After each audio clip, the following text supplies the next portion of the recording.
can help use your voice when dealing with civil rights activism. What is civil rights activism? Well, a civil rights activist is a leader of a political movement dedicating to securing equal opportunity for those of a minority group. Since the mid-1960s, there have been many profound civil rights activist leaders fight for their rights and for the rights of all African Americans. As we see a rise in the fight against discrimination and equality, we see big protests occurring in our world today, one being the most popular, Black Lives Matter. Within my survey, I asked my audience if they think it is important to encourage civil rights activism. 7 out of 17 of you chose 5 being the most important, and then next we have 5 out of 17 of you chose 3, so right in the middle. Following up with the question, do you believe we already have enough awareness on civil rights activism? And I asked you to explain why or why not. I received some mixed responses, and I had some strong opinions on both ends. I chose some of the responses, some agreeing with it and some not agreeing with it.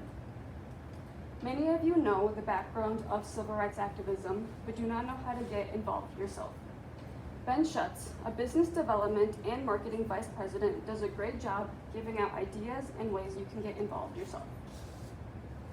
Within my survey, the first question I asked my audience was, what is the most common form of civil rights activism that you know of? To my guess, over 50% of you said protest, whereas hearing about it on social media comes in as second choice, as you can see here. Protest is the blue, and then hearing about it on social media is the orange. Agreeing with these options, many of us think that this is the only way to get involved in civil rights activism, but that is flat out false. In the article, 15 Ways to Support Social Justice and Civil Rights, Ben makes some key points in what you can do to get involved yourself. A main factor he lists for is before and while you are advocating is to educate yourself and share what you have learned with others.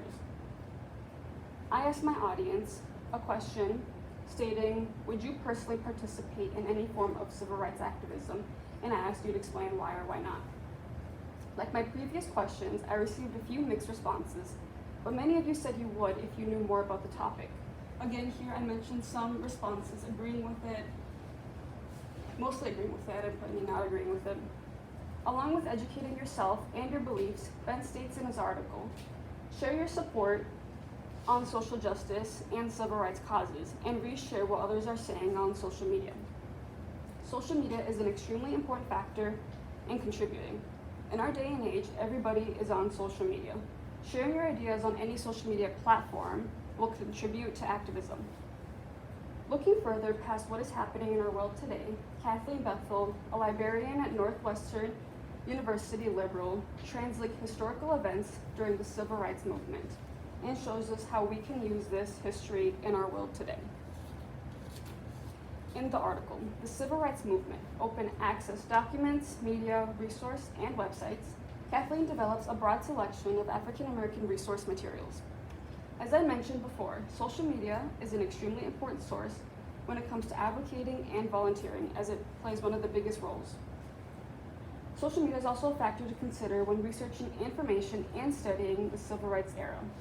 As Kathleen states, the internet greatly expands access to the document of historical events of the past and present. Mentioned in the article, 15 Ways to Support Social Justice and Civil Rights, Ben mentions a particular way to contribute civil rights activism, and that is to amplify and promote underrepresented voices. As we all have seen and hear on social media, the issue dealing with police brutality, I feel as if this could be a way to fight for those who have been affected. In the article, Don't Shoot, the Impact of Historical African American Protests on Police Killings of Civilians, Jamie Cunningham and Rob Gilzeu state, there seemed to be an increase in both non-white and white deaths dealing with legal interventions. This being a problem in the past continues to be an issue in our present. Alden Morris, a professor of psychology, compares the deaths of 2 teenage boys. In the article, The Power of Social Justice Movement, both died of similar situations, the difference being the time periods.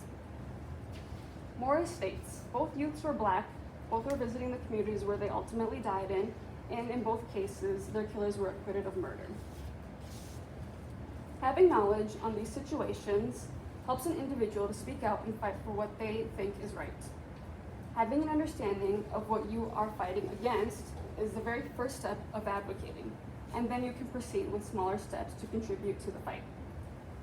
Nonetheless, you do not need to get out and protest against civil rights if that is not what you are comfortable with.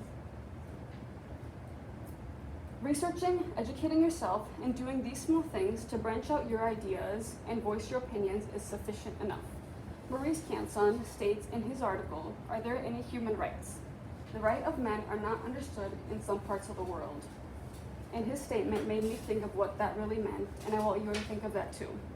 Advocating, contributing, and volunteering are only a few ways you can help with civil rights activism and use your voice. Thank you for listening to my speech.